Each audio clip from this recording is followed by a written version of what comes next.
Welcome to NVC Life. I'm Rachelle Lamb, veteran NVC trainer and relationship coach, helping listeners navigate interpersonal conflict and ground more deeply into relational living.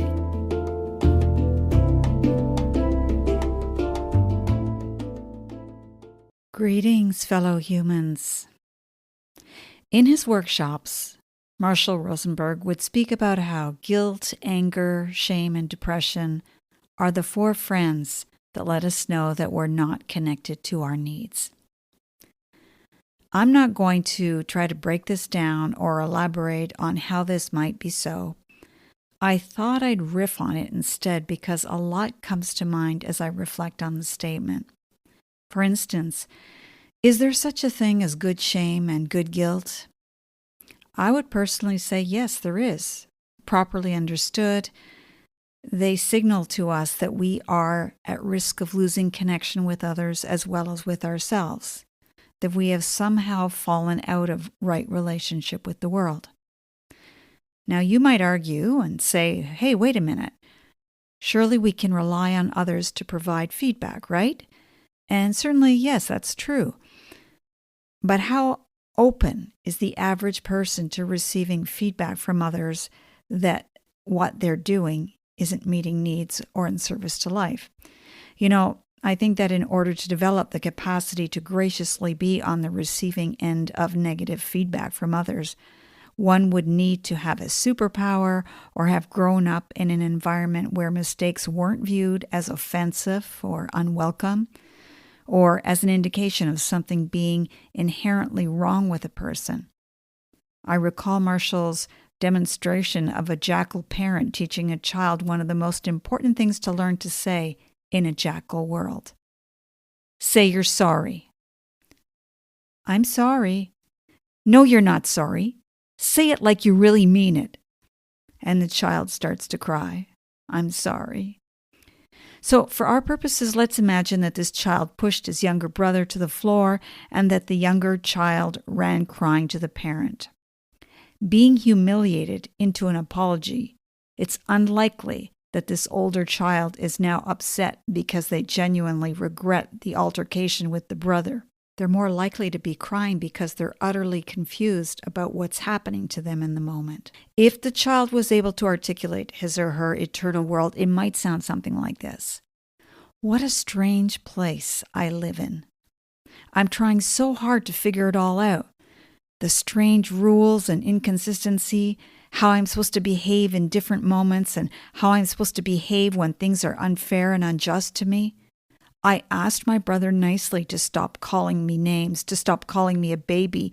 He just kept saying it, and I couldn't take it anymore, and so I hit him. I didn't hit him hard. I just wanted him to stop.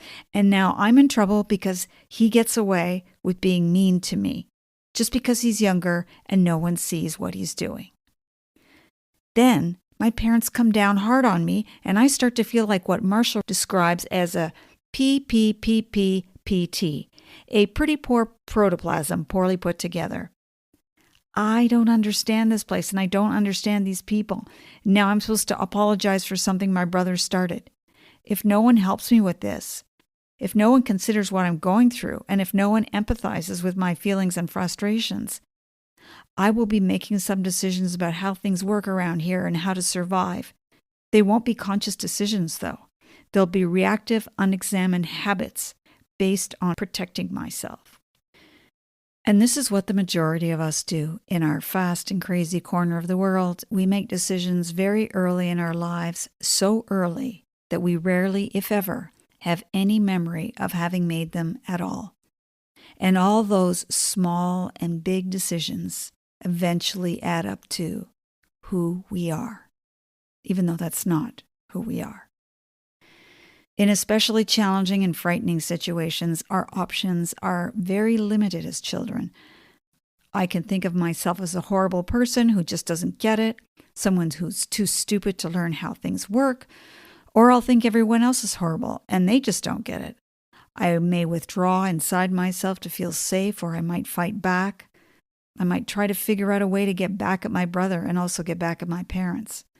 The sad part is, I won't even be aware that this is what I'm doing.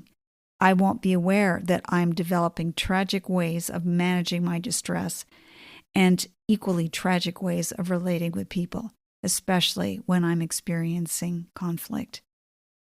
I'm just trying to manage myself in a world that doesn't make any sense to me. What a sorry state of affairs. So let's go back to the shame and guilt that I opened with.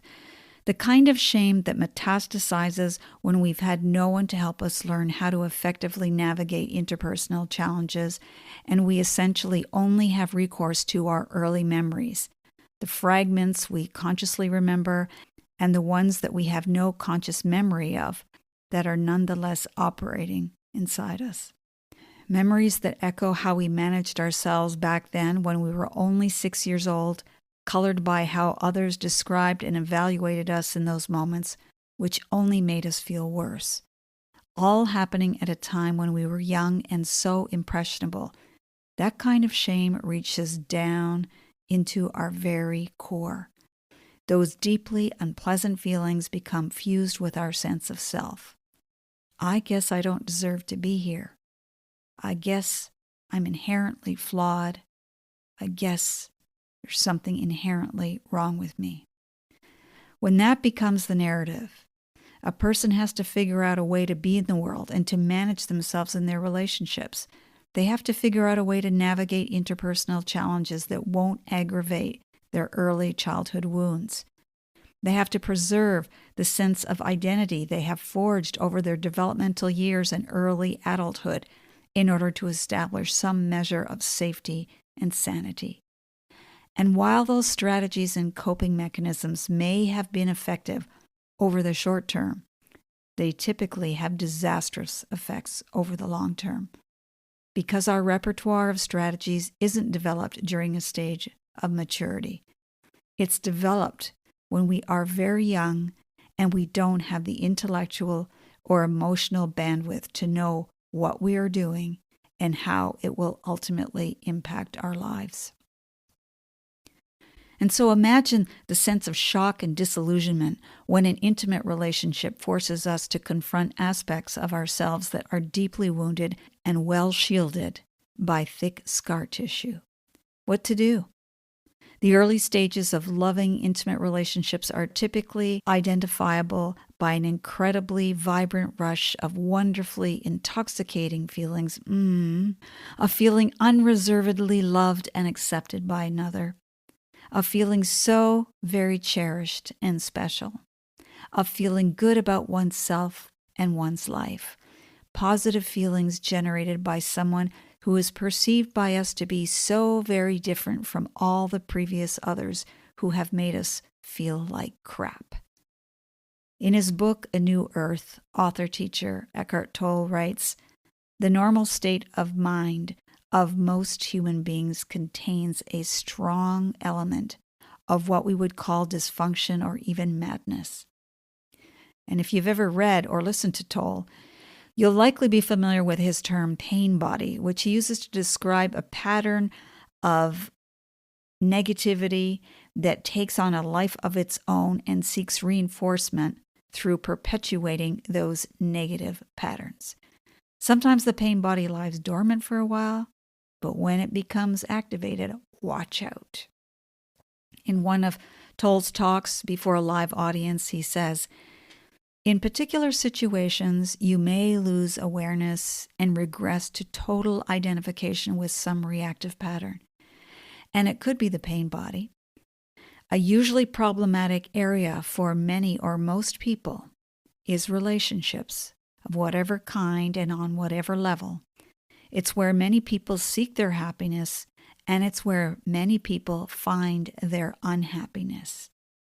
He then says something so perfect and humorous. He says, "It seems that human beings are just terribly difficult, except one, the one who's listening to these words." The audience then has a good chuckle, and Tolle goes on to describe an important level of self-knowledge where a person becomes aware of their mental, emotional, and reactive patterns. Because when you're completely identified with your patterns, there is no room to develop awareness of those patterns. There's no space, no room. You think your patterns are who you are. If you're not sincerely committed to developing awareness when others are either kindly or unkindly bringing attention to your patterns, you're likely to become defensive and re-engage in your pattern without any awareness of what you're doing and thereby reinforcing it. And so, if you sincerely wish to replace unhealthy patterns of relating with healthy engagement, it's impossible to accomplish unless you examine your patterns, really examine them. Not look for the nearest exit whenever you interpret something as threatening, but rather slow down, regulate your breathing and your nervous system. Become aware of your body sensations. Keep breathing. Keep slowing down. Take a step back and observe yourself. What am I afraid of? What am I trying to protect? What is familiar to me about this exchange? What early memories are stirred? What really matters to me? What do I ultimately want?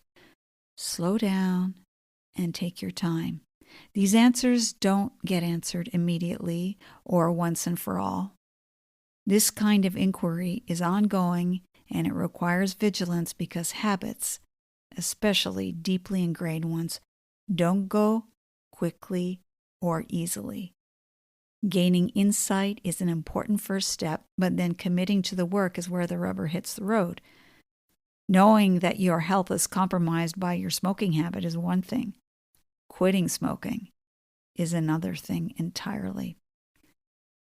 So think of what I've just said in the context of the child who was forced to apologize to his younger brother and leaving him to reconcile his own sense of injustice of how he's treated with who he actually is.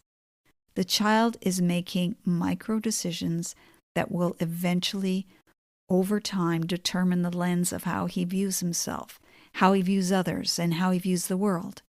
He will have made decisions about whether or not people are trustworthy, whether or not the world is inherently a good place, or instead a place where one must constantly be on guard for the next attack.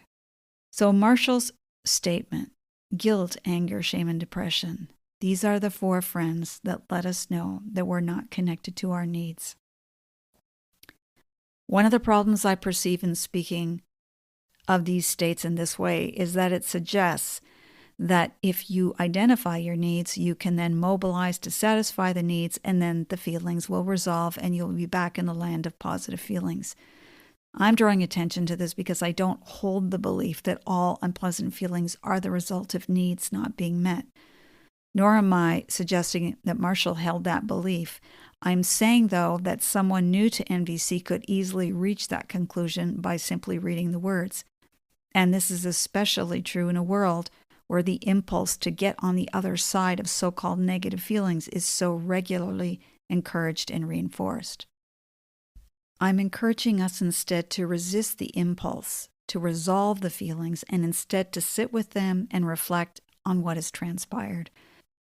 One thing that can alert us to our own negative patterns is if our reaction is well beyond how we might witness others reacting to a similar situation. For instance, you lock yourself into your room for several hours and completely trash it when you receive a text message from a close friend saying something has come up and they need to cancel dinner plans with you. You can know in that moment that there's something occurring inside you that has very little to do with the text message and more to do with a powerful, unhealthy narrative. Sure, we could identify the needs as being needs for love and connection, but it's not that the person's need for love and connection aren't being satisfied when dinner plans are canceled. Rather, it's the distorted view of those needs and how the person expects those needs to be met. So instead of saying that guilt, anger, shame, and depression are the four friends that let us know that we're not connected to our needs, I might instead say that on the occasions when guilt, anger, shame, or depression arise, they may be signaling to me that I've come into contact with a wound, or my pain body, as Eckhart Tolle might say, the part of me that is over-identified with negative patterns and is programmed to maintain and alienating narrative of myself, others, and the world. The invitation then becomes to stretch in the direction of becoming more aware of my unhealthy patterns. Productive guilt and shame signal to us that we have spoken or behaved in a way that, while it has presumably violated needs, it also didn't meet our own needs. With that awareness, we can take stock of what we were valuing in the moment that we spoke or acted as we did, and consider how, in a similar future circumstance, we could respond differently and in ways that take a greater number of needs into account. Like what kinds of needs? A few possibilities: respect, safety, consideration, care, trust, equality, reassurance that we matter, those kinds of things. Marshall used to say, "I've never done anything wrong and I never will. I've only done things in the past that I would not have done had I known then what I have since learned." This is not to be mistaken to mean that everything a person has ever done is acceptable or justifiable. It's not. But everything a person says or does is understandable if we're willing to inquire into it and bear compassionate witness. Henry Wadsworth Longfellow wrote, "If we could read the secret history of our enemies, we should find in each man's life sorrow and suffering enough to disarm all hostility." So where does this leave us? Hopefully with more questions than answers, and also hopefully with a deeper appreciation and regard for the work of being human. It's hard work. We are complex beings, and we are living in a messy world. A world made messy not only by our own choices and actions, but also made messy by living in the wake of the multitude of unexamined choices and decisions, actions made by those before us, people who are also trying to survive and make sense of their lives. So go easy on yourselves, my friends. Go easy on yourselves and on your loved ones. And also go easy on those you don't agree with, and dare I say, your enemies. I hope you can make room for a sacred space inside yourself that is an enemy-free zone, and where all you see in that space is people suffering and trying their damnedest to live well, even as they often don't know how to do so. Thank you for tuning into NVC Life. For future episodes, be sure to subscribe on iTunes, Spotify, or YouTube. For free resources or to book a private session with me, head over to RachelleLamb.com. Until the next time, stay sane, grateful, and generous.